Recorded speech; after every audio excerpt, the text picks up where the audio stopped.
लोग मेहनत नहीं करना चाहते और बोलते दूसरे से कि 2 रोटी का सवाल है, क्या करना है? तो 2 रोटी तुमको सवाल है, 200 रोटी को किसको सवाल है?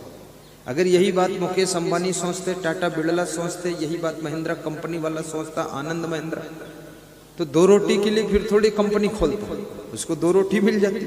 और उसकी कंपनी न खोलती, टाटा की सॉफ्टवेयर कंपनी, कंप्यूटर सॉफ्टवेयर की कंपनी में 8 लाख लोग सर्विस कर रहा है बेंगलोर में, 8 लाख लोग। अगर वो 2 रोटी की बात सोचता, वो कंपनी न खोलता, तो 8 लोगों के परिवार कहाँ पलते? देश में गरीबी आ जाती। मुकेश अंबानी ने 2 रोटी की बात सोचता और काम ही ना करता, दिमाग ना लड़ाता, तो आज उसके साथ में कम से कम 20-30 लाख लोगों के परिवार पल रहे हैं। याद रखना, अगर कुदरत ने आपको माइंड दिया है, दिल दिमाग दिया है, बुद्धि दिया है, तो इसको इतना प्रयोग करो, इतना प्रयोग करो, इतनी उन्नति करो, इतनी मेहनत करो कि तुम्हारी बुद्धि के फाइनल डिसीजन से कम लाखों लोगों के परिवार पलने चाहिए, तभी तुम मानव कहला सकते हो। साधु बनो तो साधु में भी कस के मेहनत करो, इसमें भी मेहनत की जरूरत। जिस आश्रम में रहो उसको चमकाओ, या जिस मंडली में हो उसको आगे बढ़ाओ।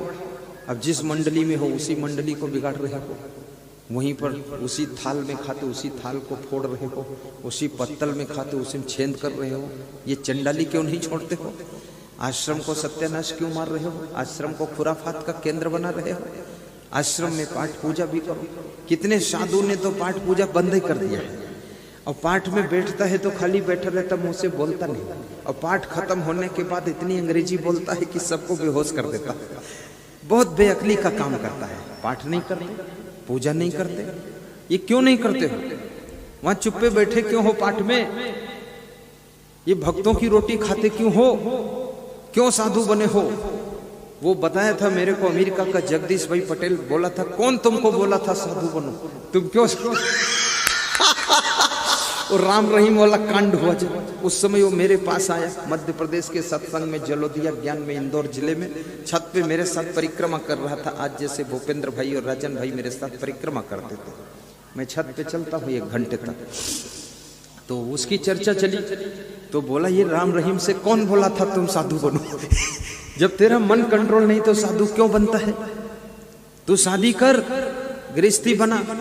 लेकिन किसी को शायद पता नहीं होगा, राम रहीम गृहस्थ है, उसके पत्नी बच्चे, उसका बेटा ही आश्रम का मैनेजमेंट करता है। ये गृहस्थ लोगों ने झूठ मूठ संत श्री श्री लिख करके संतों को बदनाम किया है। ये रामपाल जो था ये भी गृहस्थ है, ये भी, इसके पत्नी बच्चे सब वहीं आश्रम में रहकर डीलिंग करते। भगत भी अंधा है, विवेक नहीं है। देखना भी चाहिए, पता भी लगाना चाहिए, खोज करना चाहिए कि जिसको गुरु बनाने जा रहे हो ये है कौन? ये सड़ा गला माल क्यों खरीद रहे हो? अच्छा गुरु हो, सच्चा गुरु हो, ब्रह्मचारी गुरु हो, वैराग्यवान गुरु हो, साधु गुरु हो, और ये कैसा तुमसे ज्यादा गिरा गुजरा वो भोगी भ्रष्ट गुरु बना बना के बैठे हो। जहां भीड़ देखते हो वहीं कहते हो ये गुरु बहुत बड़ा होगा। भीड़ से कोई बड़ा होता है? भीड़ तो नेताओं में ज्यादा होती, तो क्या उसको गुरु बना लोगे? धनवान तो मुकेश अंबानी ज्यादा है, बिल्डिंग ज्यादा, उसको गुरु बना लोगे? धन को गुरु बनाना कि भीड़ को गुरु बनाना है? कितने लोग अपनी जाति में गुरु ढूंढते, जाति में तो दामाद ढूंढा जाता, वहां गुरु कहाँ ढूंढ रहे? तुम जमाई ढूंढ रहे। ये जमाई ढूंढने निकले कि गुरु ढूंढने निकले? जाति पाति का कचड़ा खोद खोद के बैठे वहां। अरे गुरु तो ज्ञान से गुरु होता, कोई जाति से गुरु होता है? जिसमें ज्ञान है वो गुरु होता है। अब ज्ञान की परिभाषा क्या है? जिसमें ज्ञान होगा उसमें पहचान क्या होगी? ज्ञान की पहचान क्या है? कैसे पता चले ज्ञान है? ज्ञान की बात तो सभी करते हैं, बहुत ज्ञान की बात करते हैं, जिसको देखो वही ज्ञान की बात कर रहा। कोई सड़क पर खड़ा ज्ञान की बात कर रहा, कोई आंगन में खड़ा ज्ञान की बात कर रहा, कोई छत पे ज्ञान की बात कर रहा, कोई मंच पे ज्ञान की बात कर रहा। तो ज्ञान तो सबके पास है, लेकिन ये ज्ञान ज्ञान नहीं है। ये तो ज्ञान नहीं, ज्ञान ज्ञान नहीं, केवल अज्ञान है, ये ज्ञान नहीं है। ज्ञान क्या है? श्रद्धावा लभते ज्ञानम, श्रद्धावान को ज्ञान प्राप्त होता है, और जिसको ज्ञान प्राप्त होता है संयतेन्द्रियः तत्पर, वो कल्याण के कार्य के लिए तत्पर हो जाता है। 1 मिनट देर नहीं करता है, भक्ति के मार्ग पर चल पड़ता है और सत्संग में जुड़ जाता है, और संयतेन्द्रियः, उसकी इंद्रियों के ऊपर उसका संयम हो जाता है, इंद्रियां उसकी बस में हो जाती हैं। ज्ञानी की सबसे बड़ी पहचान है उसकी इंद्रियां बस में होंगी, उसका मन बस में होगा, और उसको ज्ञानी की पहचान यही है कि वो कल्याण के कार्यों में, पाठ करने में, पूजा करने में, गुरु की सेवा करने में और सत्संग करने में, सत्संग कराने में, सत्संग में मदद करने में वो आगे हाथ बढ़ाता है तो समझ लेना वो ज्ञानी है। और केवल गप्पा मारता है, इधर उधर की बात, रामायण की चौपाई सुनाता है, अवाल खंड का काम करता है, तो वो कहेगा ज्ञानी है। श्रद्धवा लभते ज्ञानम तत्परः संयतेन्द्रियः ज्ञानम लब्ध्वा परम शांतिम् अचिरेण अधिगच्छति। तो जिसको ज्ञान प्राप्त हो जाता है वो हमेशा प्रसन्न रहता है, शांत रहता है, उलझता नहीं है, खुश रहता है, सुखी रहता है। ज्ञान ही सुख दे सकता है। नास्ति ज्ञानात् परम सुखम। ज्ञान के अलावा कोई सुख देने वाला नहीं है। ना दुनिया में धनवान सुखी है, ना पदवान सुखी है, ना कोई बुद्धिमान सुखी है। दुनिया में कौन सुखी है? बड़े बड़े मकान वाले सुखी नहीं, सोने की लंका में रहने वाला रावण भी सुखी नहीं हुआ, और राजा भर्तृहरि भी सुखी नहीं हुए, 3-3, 4-4 रानियों को रखने वाले राजा दशरथ भी सुखी नहीं हुए, बड़े बड़े महल बनाने वाले भी सुखी नहीं रह सके। तो सुख है कहाँ? क्या धन में सुख है? नहीं, धन में केवल सुविधा है, धन से सामान मिलता है, धन से शांति नहीं मिलती है। लेकिन धन की जरूरत है। क्यों? क्योंकि आपके शरीर को सामान चाहिए, तो सामान धन से मिलेगा। इसलिए धन भी कमाना चाहिए, धनवान भी बनो, नहीं तो शरीर के लेवल में ही उलझ जाओगे। लेकिन शांति के लिए आपको ज्ञान चाहिए, और ज्ञान उसी को होता है जिसको होता है तो उसकी इंद्रियां बस में रहती हैं, वो चंचलता नहीं करता है, मन को काबू रखता है। और याद रखना, जिसने मन को काबू कर लिया तो वहाँ एक घटना घटित हो जाती है। वो कौन सी घटना है अभी बता देता हूँ। कि महिलाएं जो किचन में भोजन बनाती हैं तो महिलाएं दाल पकाती हैं।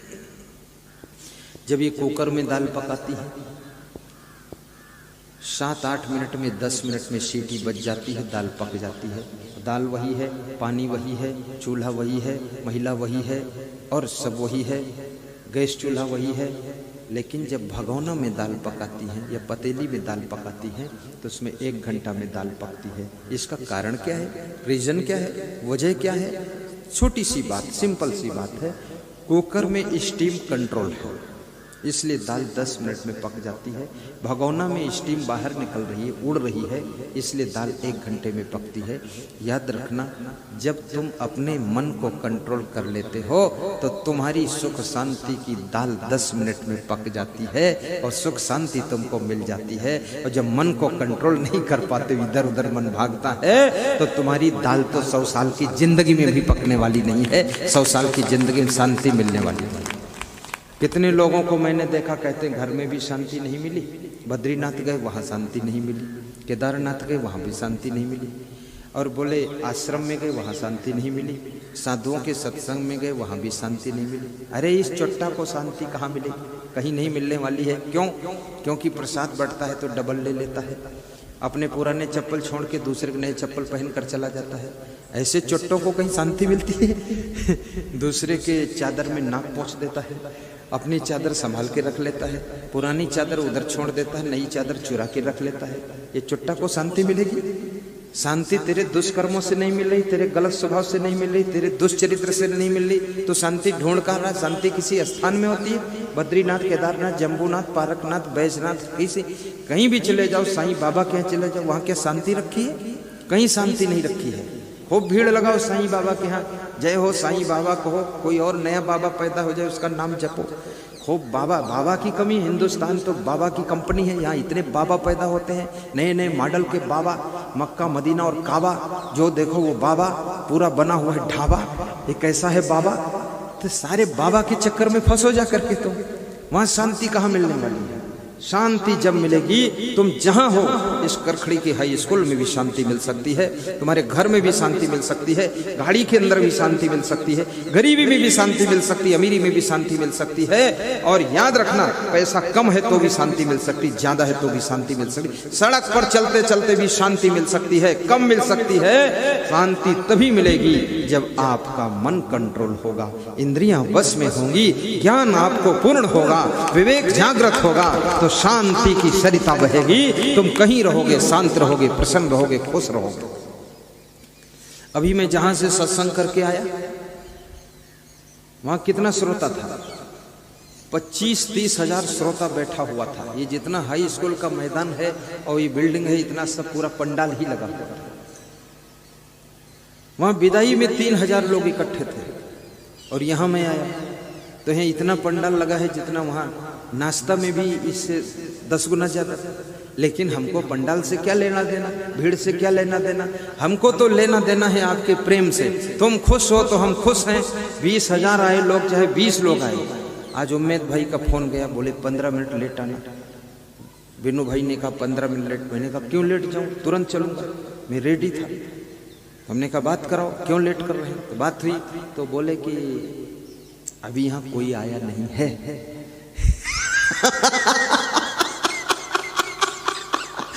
तो अब उसको ऐसा लगता था गुरुदेव आ जाएंगे 2 बजे, अब कोई आया नहीं है। तो गुरुदेव को लगेगा ये तो बेइज्जती हो गई।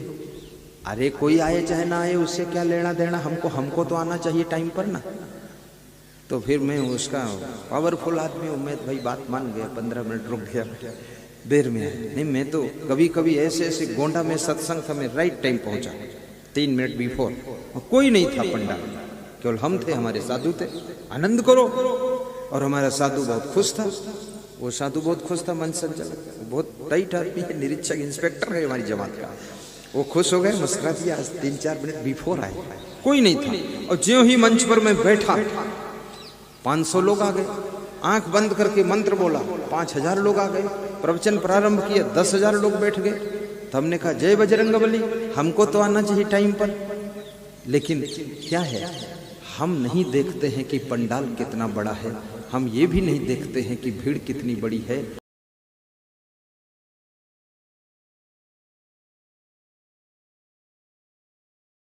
और ये 5 प्रेमी भी 5 लाख के बराबर है। प्रेम चाहिए और क्या लफड़ा फालतू। अब कितने लोग ऐसा भी साधु है, जहां पर भीड़ होगी वहां अच्छा प्रवचन देगा, जहां भीड़ कम है वहां इधर उधर करके घुमा के ज्यों त्यों करके निकल जाएगा। बोलेगा यहाँ तो कोई आया ही नहीं है। अरे कोई नहीं आया, ये कौन आया, ये सब बैठे हैं ना, ये कोई कम है, ये तो बहुत है, इनमें दम है। अभी ये सुनेंगे, ये 10 को और बताएंगे तो अगली बार आएंगे तो और दुगने लोग आ जाएंगे।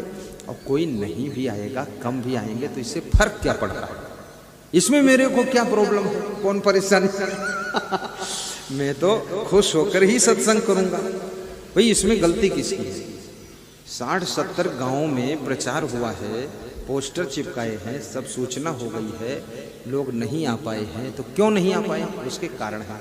कोई के घर पत्नी बीमार है, कोई के शादी है, कोई के यहाँ तो खुद ही टांग तोड़े पड़ा हुआ है, और किसी के घर में तो मकान गिर गया है, और किसी के घर में तो बहुत झगड़ा हुआ है, इधर उधर भाग गए हैं लोग। कई कारण हैं, हम क्यों टेंशन लें उनकी फालतू। और कोई किसी पंथ में जकड़ा हुआ है, बोलता है मैं तो इस पंथ का हूँ, मैं दूसरे पंथ के साधु का मुंह नहीं देखता हूँ। अरे बेवकूफ कहीं के, ये गाय भैंस का मुंह क्यों देखता है, ये तेरे पंथ की है। भैंस का मुंह देखता, कुत्ते का मुंह देखता है, और तू साधु का मुंह नहीं देखता है। मत देख, तू सांप का मुंह देखेगा जाकर। तो फालतू काम करता है, दिमाग नहीं है। उसका गुरु भी ऐसे ढोंगी है, उसको पढ़ा करके उसके दिमाग को बिगाड़ रखा है कि तू मेरे में ही आना, दूसरे में मत जाना। क्योंकि उसके गुरु को डर है कि अगर दूसरे में जाएगा तो दूसरा मेरे से अच्छा मिल गया तो मेरे को छोड़ देगा, तो मैं अकेला रह जाऊंगा। इसलिए इसको जाने ही मत दो, बेवकूफ बनाकर इसी में रखो, तो तुमको जाने नहीं देगा। कि दूसरे पंथ हम क्या जाने की जरूरत। अरे पंथ वंथ छोड़, पर तुम पकड़ कहाँ पाओगे, किसको रोक पाओगे। अब टीवी चैनल में प्रवचन आ गए, अब मोबाइल की यूट्यूब में आ गया, अब उसमें तो रोकने वाला ही नहीं मामला। एक साधु कह रहा था अब तो कंट्रोल बाहर हो गया, क्योंकि अब आपका प्रवचन यूट्यूब में सुन रहे हैं सब लोग। पहले तो मैं भक्तों को रोक देता था कि असंग साहिब का प्रवचन मत सुनना, वहां मत जाना। अब उसके हाथ में मोबाइल, वो सुन रहा, उसकी पत्नी सुन रही, बेटा सुन रहा, अब तो कंट्रोल टूट गया। हमने कहा इससे फायदा होगा, वो सुन रहे तुम भी सुनो, तुम गुरु हो लेकिन सुनो, तुम्हारा भी सुधार हो जाए। तुम्हारे अंदर अभी राग द्वेष निंदा बुराई कचरा लफड़ा सब भरा है, तुम किस मॉडल के गुरु हो। तो कितने लोग पंथवाद फैला रखे हैं, और कितने लोग तो संप्रदाय में फंसे हुए हैं कि मेरा ये संप्रदाय है, दूसरे संप्रदाय में तो जाना ही नहीं। कमाल है, ये सड़क पर क्यों जाते हैं, क्या तेरे संप्रदाय की सड़क है? इस पर क्यों चलते हो? एरोप्लेन में क्यों बैठते हो, ये तेरे संप्रदाय का है? अरे ट्रेन में क्यों बैठते हो, ये तेरे पंथ की ट्रेन है। फालतू बात मत कर। ये साइकिल पर क्यों घूमता है, ये तेरी साइकिल, तेरा गुरु बनाया। बहुत फंसा हुआ है, कोई जवाब नहीं दे पाएगा। तर्क कर दो तो नाराज हो जाएगा। अरे ये मत फंसाओ भक्तों को, ज्ञान की बात सुनने दो, इनको सुधरने दो, इनके घर में शांति आने दो, इनके विचार बदलने दो।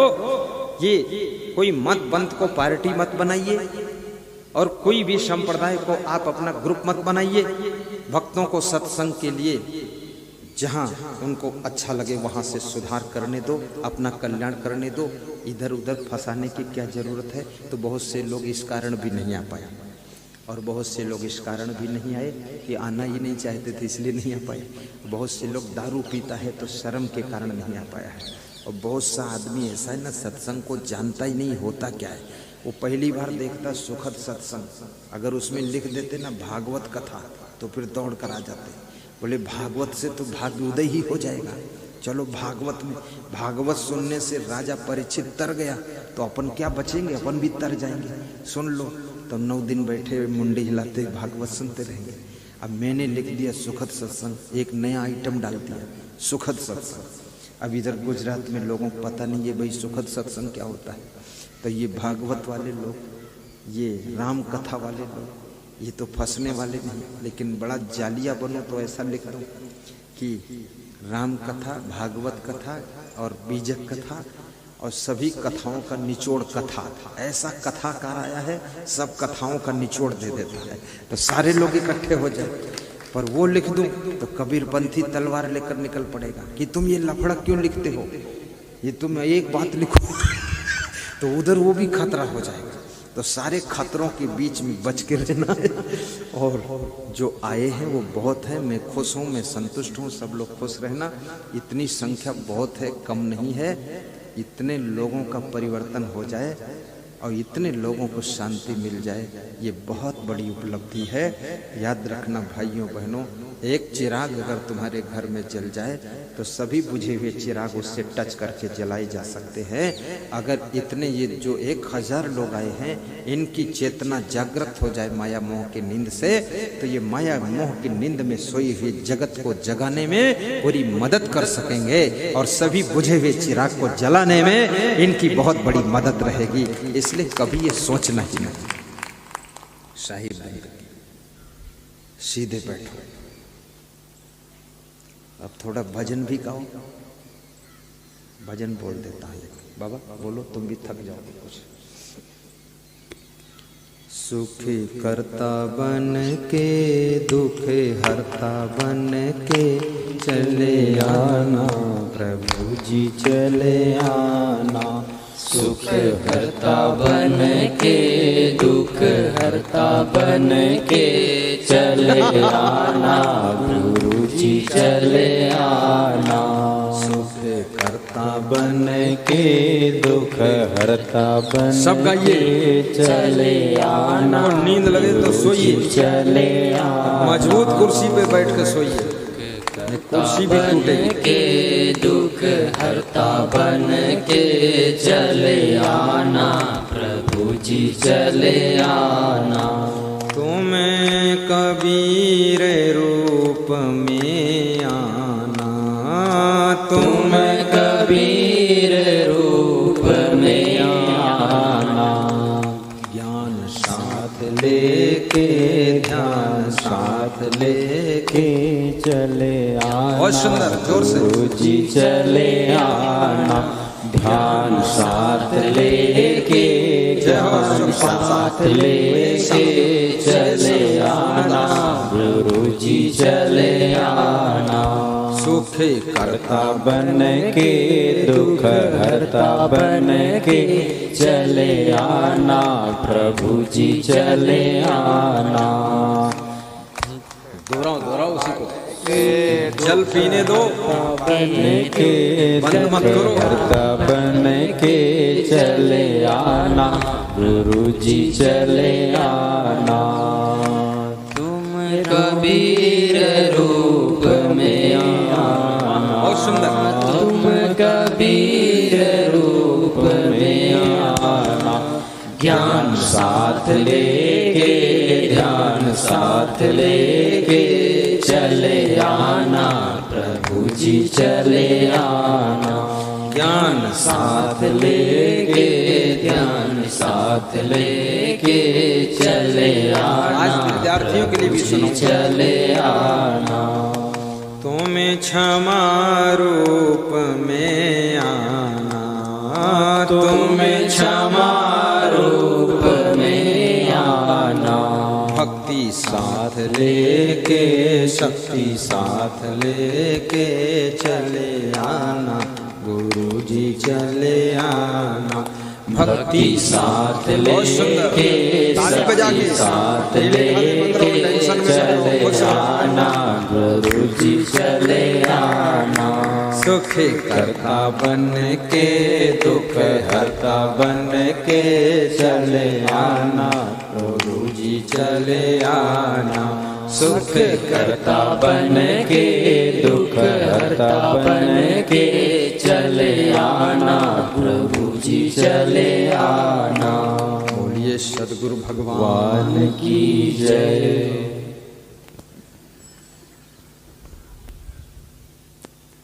साहिब बंद आइए, अपने प्रसंग पर हम पहुंच रहे हैं।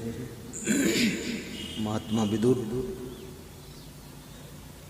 धृतराष्ट्र को समझा रहे हैं, उनके घरों में सुख निवास करता है जिनके घर में 6 बातें होती हैं। जो लोग चाहते हैं कि हमारे आश्रम में सुख रहे, हमारे घर में सुख रहे, उनको 6 काम करना चाहिए। नंबर 1, अर्थागमो नित्यम। जिस घर में डेली इनकम सोर्स है, अर्थात नित्य आमदनी होती है, नित्य आवक होती है, उस घर में सुख का शुभारंभ होता है।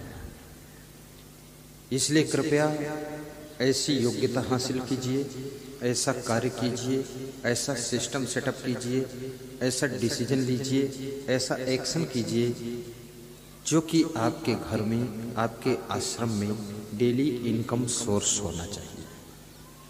क्योंकि दैनिक खर्चे तो डेली होते ही हैं, पर डेली अगर इनकम नहीं है तो आपका बैलेंस बिगड़ सकता है। योगा पोगा करने की भी जरूरत नहीं है। ऐसे ये नाक सुन्न फुन्न करने क्या काम? गाय का पड़वा भागेगा, गाय का बछड़ा भागेगा, भैंस का पड़वा भागेगा, उसको रपटाओगे, थक जाओगे, हफ जाओगे, आपकी कपालभाति अपने आप चालू हो जाएगी। ऐसे यही कपालभाति है। अब वहाँ बैठे रहोगे, ना तुम्हारे गाय है, ना उसका बछड़ा है, ना भैंस है, ना पड़वा है, खुद ही बैठे रहो, पड़वा बनकर पड़े रहो। कितने घरों में सास ससुर ने सोचा था मेरे घर में लाड़ी आई है, और लाड़ी के बजाय वो भैंस की पाड़ी आई है, वो पड़ी रहती है, कुछ काम ही नहीं करती है। ऐसे मॉडल की लाड़ी है, पानी है। और किसी किसी स्त्री को तो पति ऐसा मिला है, वो सोचती थी पति देव मिले, पति देव के बजाय वो पाड़ा देव मिले। वो पड़ा रहता है, काम ही नहीं करता, बड़ा आलसी मक्कार पति है। कुछ गुरुओं ने सोचा था मुझे चेला मिला है, चेला नहीं, वो पाड़ा मिला है, पड़ा रहता है, काम नहीं करता, कुछ भी नहीं करेगा, क्रोध करेगा, सामान को तोड़ फोड़ करेगा, इधर उधर जमात को तोड़ फोड़ करेगा, इसको बहकाएगा, उसको बहकाएगा, खुसर फुसर बताएगा। अरे यहाँ कुछ भविष्य नहीं है। भविष्य कहाँ है? तेरे आलस्य में भविष्य है। बेईमान कहीं का माल खाता है और वहीं की निंदा करता चुट्टा। बताता यहाँ कोई भविष्य नहीं। अरे वर्तमान भविष्य तो तूने बर्बाद किया है। आलसी निकम्मा कहीं का काम नहीं करता, घर में मर मिटा काम करते करते, और साधु बना तो साधु जमात को बर्बाद कर दिया, झाड़ू नहीं लगाना चाहता। मैं तो ऐसे दुष्ट साधु को रखता ही नहीं कि यहाँ काम चोरी करके बिगाड़ना आश्रम और मेहनत ना करना जमात को बिगाड़ देना, मैं नहीं रखता। हर साधु की ड्यूटी रहती है, करना पड़ेगा, नहीं करोगे तो यहाँ जिंदगी में कभी आना मत। ऐसे काम चोरी इकट्ठा करूंगा, मुझे बर्बाद कर देंगे। हर लाड़ी को भी काम करना चाहिए, लाड़ी को पाड़ी बनकर पड़े नहीं रहना चाहिए। कितनी लाड़ियां तो ऐसी है कि वो सवेरे से उठती है, सबसे पहले अपनी साड़ी देखेगी बड़े दर्पण में शीशा में, फिर स्नान करेगी बहुत देर तक, नाना प्रकार का साबुन लगाएगी, फिर शैम्पू, फिर टेम्पू हाई है, शैम्पू हाई है, और फिर बालों में क्या क्या लगा देगी, और फिर उसके बाथरूम में देखो पूरा मेडिकल स्टोर खुला है, तरह तरह की शीशी, तेल, फुलेल और घी शक्कर सब घोर घोर के पूरा लगा के बैठेगी। और उसके बाद बाल ठीक करेगी, आधे बाल इधर गिराएगी, फिर उधर गिराएगी, बीच के बाल ऊपर फुलाएगी, फिर पीछे छोटा कूड़ा बांध देगी। अब सासू देख देख करके उसे गुस्सा आ रहा कि अपना ही सजती धजती रहेगी, कुछ काम भी करेगी।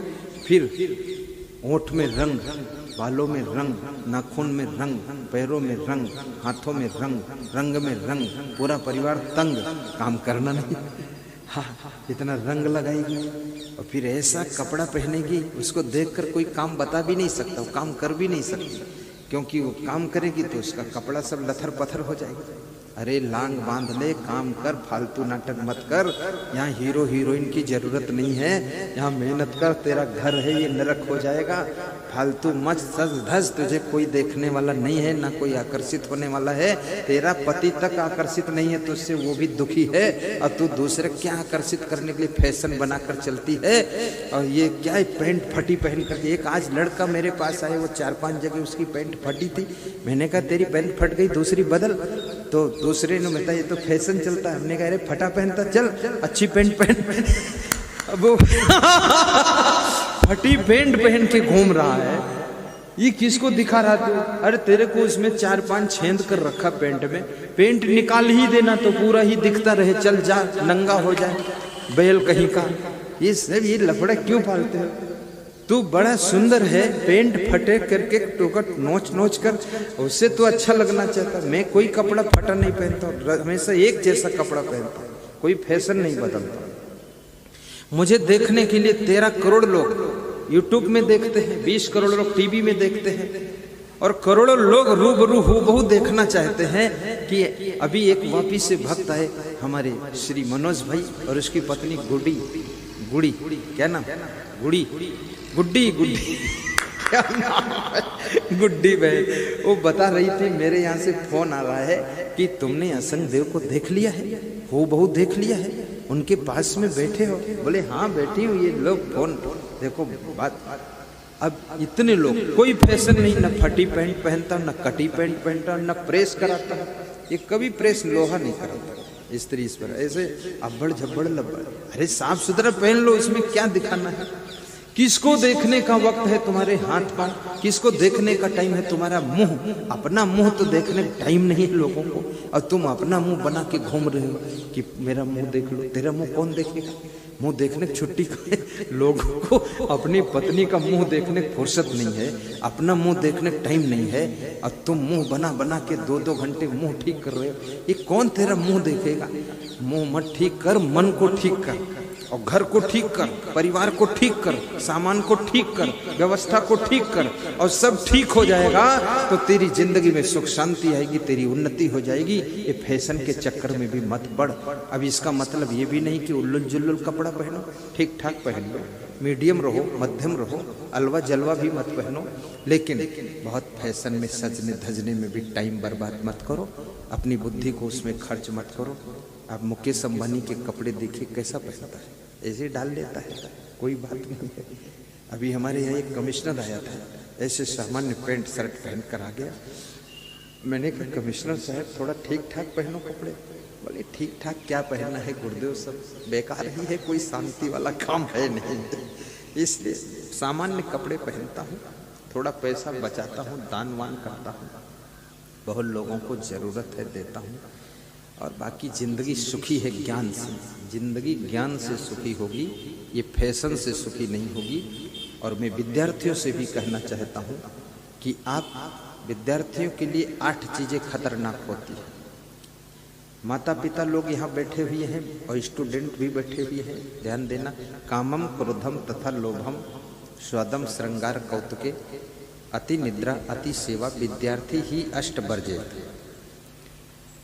जो विद्यार्थी काम वासना से प्रभावित है, अर्थात ब्रह्मचर्य का पालन नहीं करता है, उसकी व्यभिचारी प्रवृत्ति हो गई है, वो विद्यार्थी विद्या अध्ययन में सफल नहीं होगा। विद्यार्थी को व्यभिचारी नहीं होना चाहिए, ब्रह्मचारी होना चाहिए। और विद्यार्थी को कामोत्तेजक चीजें खाना भी नहीं चाहिए।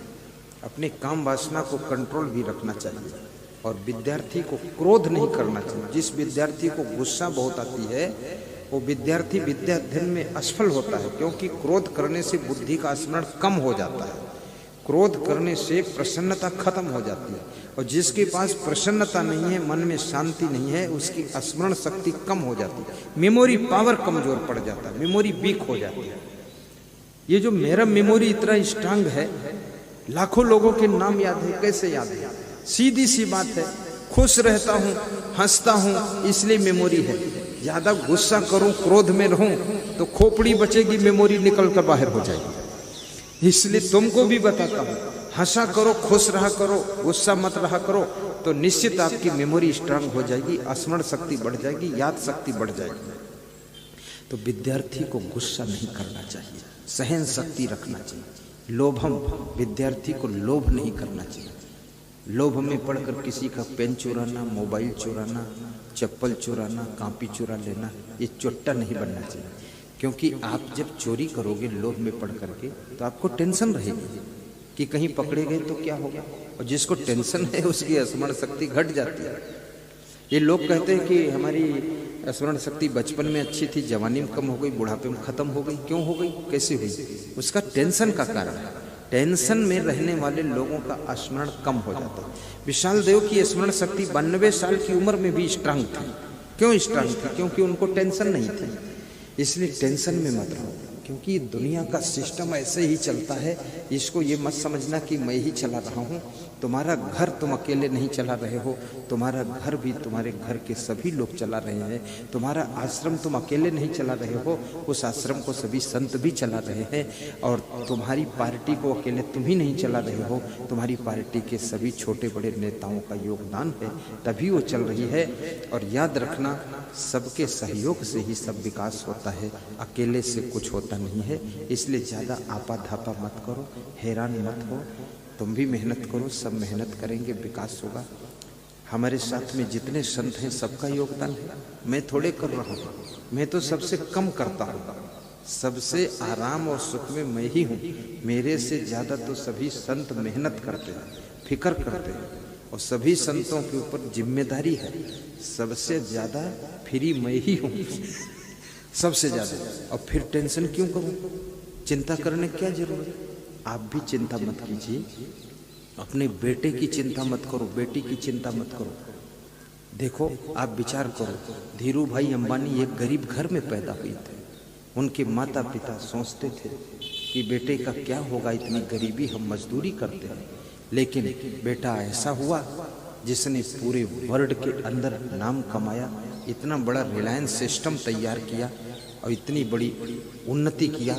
आज धीरू भाई अंबानी को देखिए, गारफील्ड नाम का लड़का ओहियो के जंगल में पैदा हुआ, ओहियो के जंगल में। उसके बाद राष्ट्रपति बना अपने देश का जाकर के। ये रामनाथ कोविंद जो राष्ट्रपति हैं, इनके भाई राम स्वरूप नाम है उसका मेरे पास फोन आया, 24 मिनट बात किया, प्रोग्राम की मांग की कि गुना में घर है, प्रोग्राम कराना है, मैं रामनाथ कोविंद राष्ट्रपति का बड़ा भाई बोल रहा हूँ।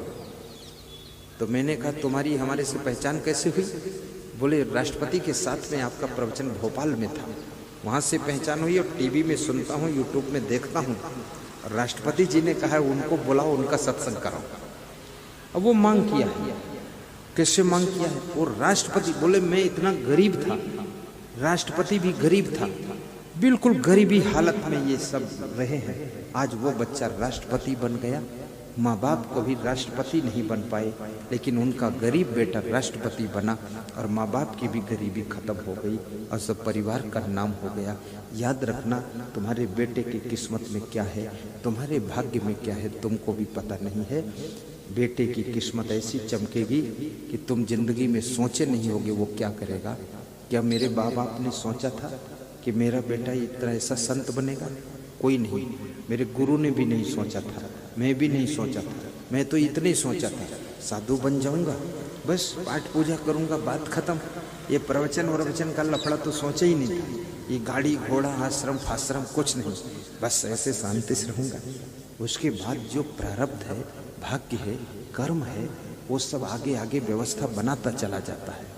तो मैं सभी से कहूंगा, साधु संतों से भी कहूंगा, कर्म तुम करो, कर्म तुम्हारी सब व्यवस्था बना देगा। लेकिन चिंता मत करो, टेंशन मत करो, तनाव में मत रहो। कोई प्रकार का दुख भी है, विवेक से उसे दूर करो और प्रसन्न रहो। विद्यार्थियों के लिए बता रहा हूं, कामम क्रोधम तथा लोभम स्वादम श्रृंगार कौतुके। अब विद्यार्थी को स्वाद के लिए नहीं खाना चाहिए, स्वास्थ्य के लिए खाना चाहिए। कितने विद्यार्थी अगर दूध पाक बना है तो 1 लीटर पी लेते हैं, 1 लीटर दूध पाक पी करके फिर कहते हैं कुछ पेट में गड़बड़ है। अब पेट में गड़बड़ नहीं होगा तो क्या कहीं वहां कमरे के अंदर गड़बड़ होगा। जब इतना पिए हो दूध पाक भी 1 बाटकी लो, 1 कटोरी लो, ज़्यादा मत पियो, क्योंकि बहुत हार्ड एनर्जी इसके अंदर है। थोड़ा सा खाइए, थोड़ा दूध पाक भी खाना चाहिए, थोड़ा फल भी खाना चाहिए, और थोड़ा तिल की पापड़ी भी खा लीजिए, और थोड़ा सा खीर भी खाओ, थोड़ा बेड़मी भी खाओ कभी कभी, और थोड़ा लपसी भी कभी कभी खाओ, थोड़ा चने छोले भी खाओ, बदल बदल कर खाओ, लेकिन थोड़ा थोड़ा खाओ, ज़्यादा मत खाओ, स्वाद के लिए मत खाओ। जिसको खाने से स्वास्थ्य अच्छा रहता है वो चीज़ खाओ, लेकिन वो भी कम खाओ, बहुत मत खाओ। तो विद्यार्थी को स्वास्थ्य के लिए खाना चाहिए, स्वाद के लिए। स्वादम श्रृंगार, और विद्यार्थी को श्रृंगार नहीं करना चाहिए, फैशन नहीं करना चाहिए। साधु को भी फैशन नहीं करना चाहिए, श्रृंगार नहीं करना चाहिए। कितने कथाकार बैठते हैं व्यास गादी पर तो रोज फैशन बदलते हैं, ना मालूम कैसा बाह कटा हुआ पहनते हैं। फिर यहाँ से कहते हैं, अब उसको ये भी पता नहीं ये ब्लाउज कट तू क्यों पहन रहा है, तू तो जेंट है, लेडीज थोड़े ऐसा कट पिट के पहनता है। अब मैं तेरे को समझाऊंगा क्या? ये ऐसे कपड़े ढाक कर बैठो, आप कथावाचक हो, आप प्रवचनकार हो, आप सबको संदेश दे रहे हो, ज्ञान दे रहे हो, ये हाथ पांव आधा खुल्ला पुल्ला ये सब दिखा रहे हो, दुनिया इससे क्या सीखेगी? खाली वाणी से संदेश नहीं दिया जाता है, अपने कपड़ों के पहनने के ढंग से भी संदेश दिया जाता है, चलने के ढंग से भी संदेश दिया जाता है, रहनी कहनी नहाने धोने किस तरीके से भी संदेश दिया जाता है, वाणी से भी संदेश दिया जाता है, और स्वभाव से भी संदेश दिया जाता है। समाज को अपने चरित्र से भी संदेश दीजिए। तो विद्यार्थी को श्रृंगार नहीं करना चाहिए, सादा जीवन, सादा वस्त्र। इसलिए स्कूलों में यूनिफॉर्म सेट कर दिया गया कि यही पहनना है तुमको। अगर यूनिफॉर्म का रूल्स हटा दिया जाए तो आप विद्यालय को देखोगे ये हीरो हीरोइन का सेंटर हो जाएगा। ऐसे ऐसे कपड़े पहन कर लोग आएंगे, ये विद्यार्थी क्या क्या करेंगे, किस तरह कटिंग पटिंग चीटिंग पीटिंग, और इधर फटा कटा लटा और खोपड़ी में जटा, ये सब बांध बांध के गोलगुब्बे बना बना के हाँ, लेकिन कंपलसरी हुआ यूनिफॉर्म कि ऐसा ही पहनना है, इसी तरह का पहनना। तो उससे फैशन से बच, क्योंकि जो श्रृंगार करता है उसके शरीर के अंदर काम वासना उत्तेजित होती है, काम वासना उद्दीप्त हो जाती है, और काम वासना उद्दीप्त होने से वो पढ़ने में मन कहाँ लगेगा, फिर तो भोगों की तरफ चिंतन शुरू हो जाएगा। कामम क्रोधम तथा लोभम स्वादम श्रृंगार कौतुके, और कौतुके मतलब मनोरंजन। विद्यार्थी को मनोरंजन में भी टाइम पास नहीं करना चाहिए, ताश खेलना, खेल कूद करना, टीवी बहुत देखना, मोबाइल में खूब इधर उधर के गीत गाने सुनना और क्या क्या देखना, ये सब कौतुके है, ये मनोरंजन है। फिल्म देखना ये विद्यार्थी के लिए मना किया गया, क्योंकि आपका दिमाग जो है एक कैमरा है, ये आंखें जो देखती हैं उसको ये फोटो खींचता है, तो इसमें ज्यादा तुम फोटो डाल दोगे तो जो आपके कोर्स का नॉलेज है उसका फोटो इसमें एडजस्ट ही नहीं होगा, मेमोरी भर जाएगी आपकी। इसलिए फालतू फोटो इसमें मत डालो, निकालो, रिजेक्ट करो। फिर कहते हैं अति निद्रा, विद्यार्थी को अति नींद भी नहीं लेना चाहिए, कुंभकर्ण की तरह सोना भी नहीं चाहिए, समय पर जागना भी चाहिए, ब्रह्म मुहूर्त में जागिए। कितने लोग ऐसे हैं सुबह मरे चूहा की तरह पड़े रहते हैं। अरे क्यों पड़े हो, उठते क्यों नहीं हो? और तुम पड़े हो, सब पड़े रहेंगे तो घर का क्या हाल होने वाला है? व्यवस्था बिगड़ेगी कि नहीं बिगड़ेगी? थोड़ा फिक्र क्यों नहीं करते हो? आप गलती करते हो, आपकी गलती को 20 लोग और सीख लेंगे तो क्या होने वाला है तुम्हारे घर में, आश्रम में, बताओ हम। इसलिए अपनी आदत को सुधारो। इसलिए भी सुधारो कि तुम्हारी गलती के कारण दूसरे लोग भी गलती करना सीख जाएंगे। इसलिए भी अपने आप को बदलिए, चेंज कीजिए। तो विद्यार्थी को कुंभकर्ण की नींद नहीं सोना चाहिए। स्वान निद्रा तथैचा काक चेष्टा बको ध्यान, अल्पहारी गृहस्थ्यागी विद्यार्थी पंच लक्षण। और विद्यार्थी को एक चीज और बताई गई है, अति सेवा। विद्यार्थी को दूसरों से अति सेवा लेने की इच्छा नहीं रखना चाहिए कि हमारी किताब उठाकर मम्मी देगी तो पढ़ूंगा, कलम उठाकर बहन जी देगी तो लिखूंगा। अपने हाथ उठा लीजिए, आलस्य मत कीजिए, अलर्ट रहिए और हंस करके पढ़िए। माँ के पैर छूइए और पिता के पैर छू करके तब स्कूल जाइए। स्कूल के शिक्षकों का सम्मान कीजिए, प्रिंसिपल का सम्मान कीजिए। धनवान का जो सम्मान करता है वो धनहीन नहीं रह सकता है, और विद्वान का सम्मान करने वाला विद्वान बनता है। और याद रखना, शिक्षक और शिक्षिकाओं का सम्मान करने वाला विद्यार्थी स्वयं एक दिन शिक्षक शिक्षिका बनेगा और स्वयं एक दिन बहुत बड़े अच्छे नंबर ला करके अफसर बनेगा।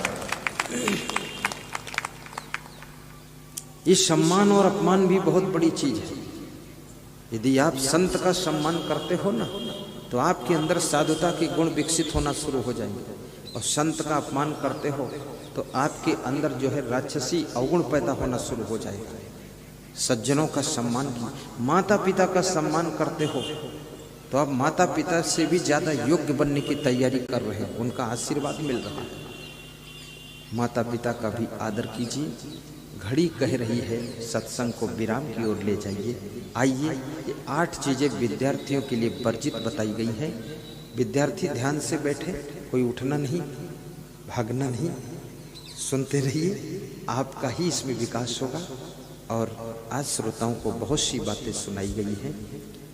आज मैं बता रहा था 6 बातें जिसके घर में प्रिया च भाव्या, जिस घर में प्रेम करने वाली स्त्रियां रहती हैं, प्रेमी स्वभाव की है, जिन स्त्रियों के अंदर प्रेम ही प्रेम भरा है, और वे स्त्रियां जिस घर में रहती हैं उस घर में सुख निवास करता है। और जिस घर में क्रोधी स्वभाव की स्त्रियां रहती हैं उस घर में सुख नष्ट हो जाता है। प्रिया च भार्या प्रियवादिनी च। और जिस घर में प्रेम से बोलने वाली स्त्रियां और प्रेम से बोलने वाले पुरुष रहते हैं उस घर में भी सुख का निवास होता है। प्रेम से जो लेडीज बोलती है, लेडीज की भाषा भी अलग अलग है। कितनी लेडीज भोजन बनाती है तो अपने पति से बोलती है, भोजन रेडी छे, खावा माटे आओ, गुजराती भाषा बोलती है। और फिर बोलती है, अभी यूपी की लेडीज है तो ऐसे बोलती है, खाना है तो खा लो, भोजन बन चुका है, देर में आओगे तो मिलेगा नहीं। कमाल है, होटल में भी देर में जाओ तो मिल जाता है, ये अपना घर होटल से भी गाढ़ा हो गया, मिलेगा नहीं। ये भी देख लो, पति किसी काम में फंसा है, थोड़ा देर भी हो सकती है, इतना ज्यादा तुम क्यों नखरेबाजी कर रही हो। कितनी लेडीज ऐसे बोलती है, फोन कर देती है अपने पति को, मैं भोजन बना चुकी हूँ, खा चुकी हूँ और तुम्हारे लिए टिफिन में रख चुकी हूँ, जब आना तब आना, टिफिन उठा लेना, खा लेना, टिफिन मांझ धोकर वहीं रख देना, और मैं सो रही डिस्टर्ब मत करना, नहीं तो नागिन बनकर डस लूंगी, मर जाओगे। हाँ, अब ये पति को इंग्लिश सुना रही है, ये कोई पत्नी है? कुछ नहीं है, ये सुपर्णखा है। अरे तू एक पति के लिए उठकर भोजन नहीं परोस सकती है? इतनी आलसी बन गई, निकम्मी कहीं की, काहे के लिए बन करके आई है यहाँ घर में पत्नी? मत बन पत्नी, वहीं रह जहाँ रहती थी, ये फालतू नरक बनाना है। कैसे उन्नति होती है? मैं छत्तीसगढ़ में प्रवचन कर रहा था, कोरबा जिले में, दीपिका कॉलोनी में, तो एक कार आई, वो मेरी शुरुआत थी उस समय।